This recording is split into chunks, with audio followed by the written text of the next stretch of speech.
الله الذي بنعمته تتم الصالحات والصلاة والسلام على سيدنا محمد سيد السادات وعلى آله وصحبه الأنجم الزاهرات. يقول الله تبارك وتعالى في القرآن العظيم: ومن يعظم شعائر الله فإنها من تقوى القلوب. وقال صلى الله عليه وسلم: من صام رمضان إيمانا واحتسابا غفر له ما تقدم من ذنبه. وقال أيضا: من قام رمضان إيمانا واحتسابا غفر له ما تقدم من ذنبه. Ma'asyiral muslimin, hadirin hadirat, para qaimin dan qaimat yang semoga kita semuanya senantiasa dirahmati oleh Allah Subhanahu wa taala. Puji syukur kita panjatkan kepada Allah, salawat dan salam semoga tercurahkan kepada baginda Rasulullah, keluarganya, para sahabatnya, dan orang-orang yang senantiasa tunduk dan patuh menjalankan ajaran-ajaran agamanya. Kalau kata orang Betawi, roman-romannya ketemu sama Ramadan, seneng, gembira, apa sedih ini? Pada seneng apa pada sedih ini? Karena ada yang ketemu Ramadan sedih, aduh Ramadan lagi, puasa lagi. Ya. Sedangkan baginda Rasulullah sallallahu alaihi wasallam saat Ramadan tiba bergembira.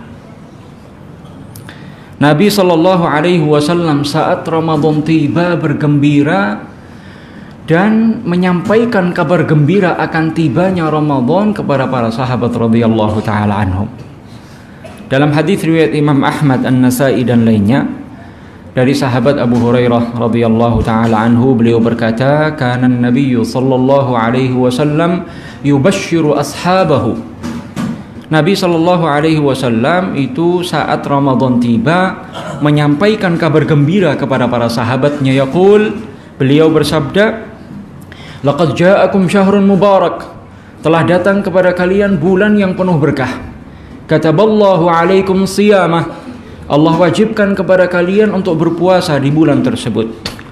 Fihi tuftahu abwabul jinan. Di bulan itu dibuka pintu-pintu surga. Wa tughlaqu fihi abwabul jahim. Dan ditutup di bulan itu pintu-pintu neraka. Wa tughallu fihi syayatin. Dan setan-setan dibelenggu. Fihi lailatun khairun min alfi syahr man hurima khairaha faqad hurim. Di bulan itu ada sebuah malam yang lebih baik dari 1000 bulan. Barang siapa terhalang dari kebaikan malam itu, maka dia sungguh terhalang dari kebaikan yang sangat agung. Dalam hadis ini, ma'asyiral hadirin wal hadirat rahimakumullah, dengan jelas Nabi sallallahu alaihi wasallam bergembira menyambut datangnya bulan suci Ramadan dan menyampaikan kabar gembira, ucapan selamat ya kepada para sahabatnya bahwa telah tiba di antara kalian bulan yang dipenuhi berkah oleh Allah Subhanahu wa taala. Kemudian saat Nabi memberikan kabar gembira kepada para sahabat, apa poin-poin yang beliau sampaikan? Bahwa pintu-pintu surga dibuka semuanya, tidak ada satupun pintu surga yang ditutup. Bahwa pintu neraka semuanya ditutup, tidak ada satupun yang dibuka. Bahwa setan-setan terutama pembesar-pembesarnya dibelenggu di bulan suci Ramadan. Para ulama radhiyallahu taala anhum mengatakan, dibukanya pintu-pintu surga, ditutupnya pintu-pintu neraka, ini bisa bermakna hakiki bahwa memang benar-benar ya di bulan Ramadan, saat bulan Ramadan tiba, pintu surga betul-betul dibuka semuanya, tidak ada yang ditutup. Pintu neraka ditutup semuanya, tidak ada yang dibuka, dan setan-setan betul-betul dibelenggu. Sebagian ulama berpendapat bahwa ini maknanya majazi. Pintu-pintu surga tidak betul-betul dibuka, pintu-pintu neraka tidak betul-betul ditutup, tapi maksudnya bahwa pintu-pintu kebaikan di bulan suci Ramadan ini dibuka lebar-lebar, banyak sekali amal-amal kebaikan yang Allah syariatkan di bulan suci ini. Berpuasa, sholat malam, ya, bersedekah, i'tikaf, mengkhatamkan Al-Quran, memberikan makan berbuka kepada orang yang berpuasa, ya, dan sekian banyak amal-amal kebaikan. Sehingga amal-amal kebaikan yang banyak ini sebetulnya adalah sarana-sarana, pintu-pintu untuk menuju kebahagiaan masuk surga kelak di yaumil qiyamah. Begitu pula ditutupnya pintu neraka bermakna majazi. Artinya bahwa pintu-pintu neraka tidak benar-benar ditutup, akan tetapi maksudnya bahwa di bulan Ramadan ini pembesar-pembesar setan dibelenggu, yang tinggal setan-setan kerocok. Sehingga apa? Prosentase maksiat turun drastis. Di bulan Ramadan ini prosentase maksiat turun drastis. Ya. Nah, sehingga apa? Banyak manusia menahan diri, ya, untuk melakukan perbuatan-perbuatan maksiat yang bisa menjerumuskan ke neraka jahanam. Poin berikutnya yang disampaikan oleh Nabi, bahwa di bulan Ramadan ini dari hari pertama Ramadan Nabi sudah menyampaikan ada sebuah malam yang sangat mulia yang namanya malam Lailatul Qadar. Dari awal Ramadan Nabi sudah menyampaikan itu. Kenapa? Karena malam Lailatul Qadar bisa saja tiba di malam pertama Ramadan, atau malam kedua Ramadan, atau malam ketiga Ramadan, atau malam keempat Ramadan, atau di pertengahan Ramadan, atau di akhir Ramadan. Meskipun kemungkinan besar adanya di 10 malam terakhir Ramadan, tetapi tidak tertutup kemungkinan bahwa malam Lailatul Qadar ada di malam awal-awal Ramadan. Karena itu dari awal Ramadan kita harus punya upaya untuk bisa menggapai keutamaan malam Lailatul Qadar ini. Bapak Ibu sekalian, kita ini sebetulnya kalau mikir-mikir, kita ini, ya Allah, kita ini tidak tahu ya, kita ini tingkatan mukmin seperti apa. Sudah sekian lama, sekian banyak umur kita belum pernah itu melihat tanda-tanda malam Lailatul Qadar. Belum pernah. Belum pernah.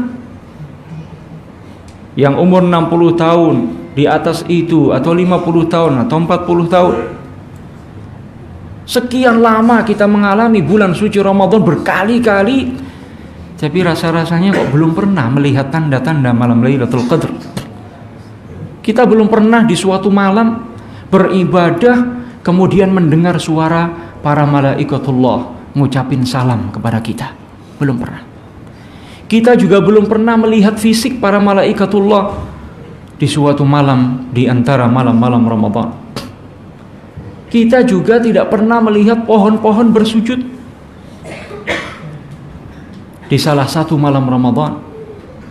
Kita juga tidak pernah melihat sebuah cahaya yang terang benderang, yang tidak menyerupai cahaya matahari, cahaya bulan, cahaya listrik. Ini semuanya tanda-tanda malam Lailatul Qadar. Kita belum pernah melihatnya. Karena itu baginda Rasulullah sallallahu alaihi wasallam memacu kita dari awal Ramadan. Nabi memacu para sahabatnya dari awal Ramadan, mengingatkan, jangan lupa, jangan lalai untuk berupaya menggapai keutamaan malam Lailatul Qadar. Logikanya sederhana, logikanya mudah. Pokoknya tiap malam bangun sholat malam selama Ramadan penuh, dari malam pertama sampai malam terakhir, logikanya kita akan dapat keutamaan malam Lailatul Qadar. Karena malam Lailatul Qadar tidak akan ada di luar Ramadan. Adanya hanya di bulan Ramadan, dan adanya di malam hari, bukan siang hari.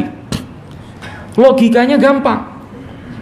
Tapi kenyataannya, apa ada di antara kita, atau barangkali Allahu a'lam, apa ada di antara kita yang bisa konsisten setiap malam bangun sholat malam, tahajud, selain tarawih ya, tahajud ya, berzikir, membaca Al-Quran di tengah malam buta ya, Itu saja kalau kita bisa menjaga konsistensi kita untuk bisa bangun tiap malam sholat tahajud, ya, itu logikanya akan bisa mendapati keutamaan malam Lailatul Qadar. Akan tetapi seumur-umur ini mungkin belum pernah kita setiap malam bangun sampai dari awal Ramadan sampai akhir Ramadan. Padahal kalau kita merenungkan, Ramadan hanya sebulan. Kita dikarantina, mau naik pangkat atau mau naik jabatan atau mau jadi PNS itu dikarantina sekian lama. Dan kita siap, kita kuat itu. Tapi giliran untuk bangun tiap malam, setiap malam Ramadan, banyak di antara kita yang malas.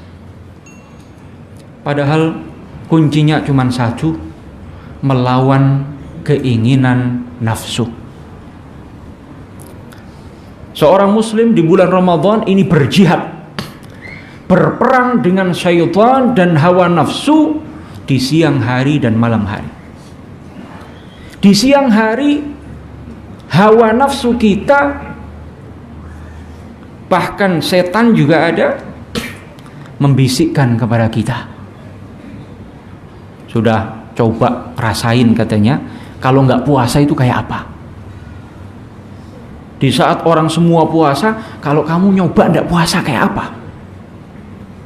Itu bolong sehari, seterusnya akan bolong itu.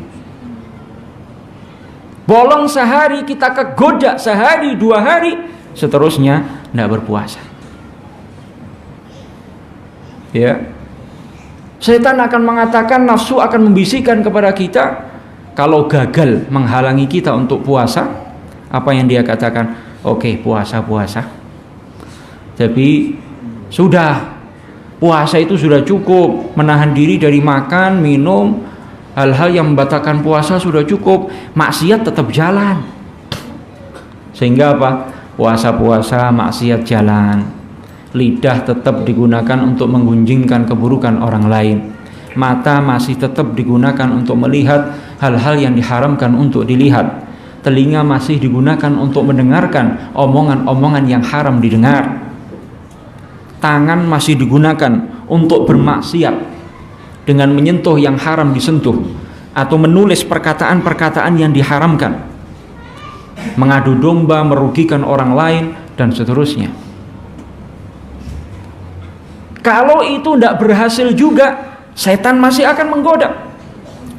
Setan akan mengatakan, kalau melihat kita puasa iya, berhasil menjauhi maksiat-maksiat saat berpuasa, dia katakan apa? Wah, kamu sudah orang hebat ini. Puasa sudah, tidak maksiat seharian sudah, kamu orang hebat, sudah wali, kamu sudah orang soleh.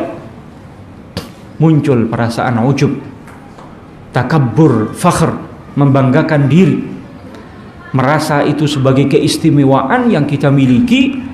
Ya, orang lain semuanya hina, orang lain semuanya di bawah kita, kita orang yang paling hebat. Itu juga bisikan nafsu, bisikan syaitan.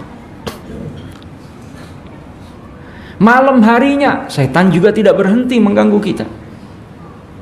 Ya, setan akan mengatakan, sudahlah, siang sudah puasa, malam itu badan kasih istirahat. Ya, tarawih nggak perlulah tiap malam. Ya, 10 malam pertama sekali lah, 10 malam kedua sekali, 10 malam ketiga sekali. Atau kalau perlu nggak usah tarawih, itu kan sunnah. Itu kan sunnah itu. Ini bisikan dari syaitan. Ya, nanti nggak berhasil, kita tetap tarawih, apa yang terjadi? Setan ganggu juga. Jadi pas tarawih ini kita kayak cacing kepanasan, khusyuk enggak sama sekali. Di pikiran kita banyak macam pikiran ini. Wah, imamnya lama sholatnya. Ya, atau omongan-omongan lain, wah ini masjid kok panas begini. Ya,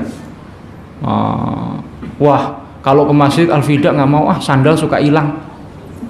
Ada aja. Ya, setan membisikkan, mengganggu supaya sholat kita tarawih itu tidak khusyuk. Hadirin hadirat rahimakumullah. Sekali lagi, kunci untuk melawan setan dan nafsu satu. Kita lawan bisikan-bisikan setan, kita lawan godaan-godaan setan. Salah seorang ulama yang saleh mengatakan, kabattus salata 20 sanatan wa tana'amtu biha 20. Saya itu merasakan sholat itu tidak enak 20 tahun. Nafsu sebetulnya menginginkan dia untuk tidak sholat, tapi dia paksa 20 tahun sholat. Jadi nafsu membisikkan kepada dia nggak usah sholat, tapi dia tetap sholat malam, tetap sholat malam, tetap sholat malam. Tiap hari, tiap malam nafsu membisikkan kepadanya untuk tidak sholat, tetap dia lawan, tetap sholat. Meskipun suasana hati kenyamanan gak karu-karuan, tapi dia tetap sholat. Itu selama 20 tahun tidak merasakan nikmatnya sholat, tapi tetap dilakukan. Ya, akhirnya apa? Wa tana'amtu biha 20. Setelah 20 tahun lamanya, ya, melawan nafsunya untuk tetap melaksanakan sholat malam, setelah 20 tahun dia baru merasakan nikmatnya sholat malam selama 20 tahun sampai meninggal. Masya Allah. Jadi kalau ada godaan-godaan setan, godaan nafsu, ya, jangan baca Quran, jangan sholat tarawih, jangan sholat malam, cuekin. Meskipun rasanya entah bagaimana, sholat tetap sholat, baca Quran tetap baca Quran, ya, khatam Quran tetap khatam Quran, i'tikaf tetap i'tikaf. Apa yang dibisikkan setan tidak usah dipedulikan. Meskipun belum merasakan nikmatnya ibadah, terusin saja ibadahnya. Lama-lama nanti gangguan dan godaan nafsu serta setan akan turun. Dan saat itu insya Allah kita akan merasakan nikmatnya beribadah, bermunajat kepada Allah Subhanahu wa ta'ala.